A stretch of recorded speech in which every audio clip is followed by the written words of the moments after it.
For this week's In the Arena lightning round, we're going to play Smart or Not Smart, look at some decisions and operations that have happened in politics over the last week or so, and find out if our analysts think they are smart or not smart. So issue one, the Maine House of Representatives voted 74 to 69 on Wednesday to direct the House Ethics Committee to investigate domestic violence allegations against Representative Lucas Lanigan of Sanford, a Republican, and report back findings within a month. Lanigan was also removed from a committee by House Speaker Ryan Fecteau. Were these moves smart or not smart, Ethan? I think they had to do it. I thought it was disappointing that Republicans didn't support it at some level. This is pretty standard operating procedure.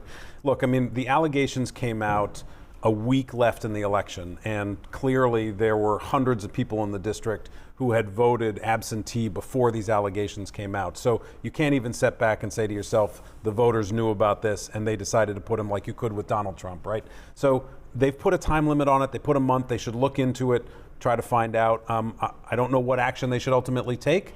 You are innocent until proven guilty, but they had to do this.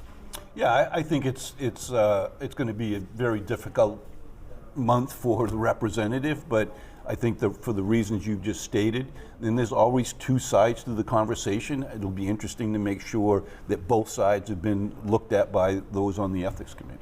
Issue two, the Maine State Chamber of Commerce and Bath Iron Works filed a lawsuit last week claiming that employers who offer paid family leave will be unfairly forced to pay into a state program that their workers will not use. Starting this past January 1st, employers are required to pay into the system, which will be used to pay out the benefits beginning in 2026 for all companies with no approved leave program. That program will provide Maine workers with up to 12 weeks of paid leave, and was filing this lawsuit, Phil, against the leave program as it exists. Smart or not smart? Yeah, it's smart. This is not going to be a fun conversation, particularly for those who supported this legislatively, but we predicted, some of us predicted this was coming because we just imposed another 1% tax on Mainers on their income. People are paying into this program that they're not eligible to receive any benefits from. And I think that's the crux of the issue here between BIW and the Maine Chamber is you've established a new social program in which I'm being forced to pay into it, which I'm not eligible to receive any benefits from it. Well, they are eligible. The question is they might want an exemption, right? They might want to say, I already provide this benefit, therefore I don't need it. Everybody's eligible for it, BIW, Chamber of Commerce, and that's the point of why you start paying now. Because what you don't want to have happen is have businesses say, oh, no, I'm not going to pay and I'm not going to need it, and then all of a sudden on Tuesday decide I want the program and they've never paid into it. So is it smart or not smart? No, it's not smart. Chamber of Commerce was part of all of the rulemaking process. They actually shifted rules to their favor. They should have stepped up and said this is good for Maine people, and they should have said we're ready to move forward. Back to Washington for issue three. President Biden granted a wave of preemptive pardons in his final hours in office on Monday to protect members of his own family and other high-profile figures from a promised campaign of retribution by President Trump in an effort to derail political prosecutions by an oncoming president. Some of these affected offering protection to public servants carrying out their duties, such as General Mark Milley, Dr. Anthony Fauci, and Congresswoman Liz Cheney from the January 6th committee. But Biden also gave protective pardons to 5 members of his family, including 2 of his brothers. Ethan, is that smart or not smart? Maybe you look at it in 2 different categories here. I do, for sure. I mean, I was mixed about offering the preemptive ones to members of Congress and stuff, but what a sad day that in America that we have a president leaving office who has to be so concerned about an incoming president going after people who were doing their jobs, and indeed issued executive orders almost instantly telling his Justice Department to start doing exactly what Joe Biden was worried he's going to do. So although Donald Trump keeps saying, I want to end political prosecutions, he signed an executive order saying to them, I want you to start going after these people. So that part of it, I totally get. His family stuff, it's disappointing that he keeps going there, being part of the family. There's no evidence that they did anything wrong, and I haven't really seen them being gone after, so that one feels a little less smart. Phil? Yeah, not smart at all. I think, for you to accept a pardon is an admission of guilt. Why would you need to be pardoned for something you claim you never did anything wrong?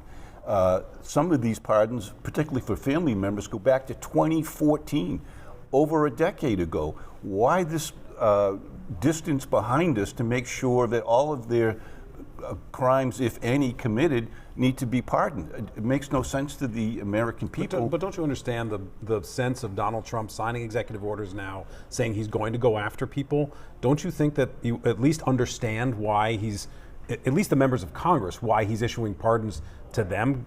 Trump just doesn't like the prosecution they ran against him. Well, in particular, General Mark Milley, the president has said he committed treason. Now, Milley says, Well, of course, he did. He did. He calls the Chinese government and says, I'm going to make sure that the president's actions aren't implemented. That's treason. So he should not have had a pardon? He should be prosecuted for that? Why should he be pardoned if he didn't do anything wrong? Okay. Well, but he didn't say he did anything wrong. The pardon was given to him, but why should Donald Trump be prosecuting him? Why are you focused on that piece as opposed to Donald Trump literally signed an executive order that said, I want you to go back in time and start looking at these people? Why would that be okay? Never in history has a member of Congress been prosecuted for leading an impeachment inquiry. There's a difference between prosecution and investigation. If you want to investigate, how did we get to this point?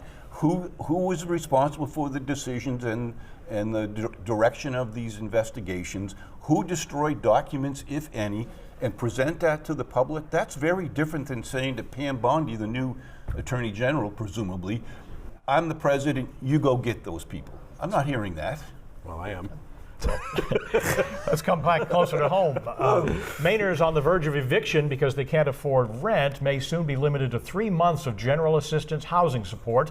The new limit, proposed in Governor Mills' supplemental budget, not supplemental budget, her new budget, is aimed at reining in costs and returning the program to its original mission of being a short-term safety net.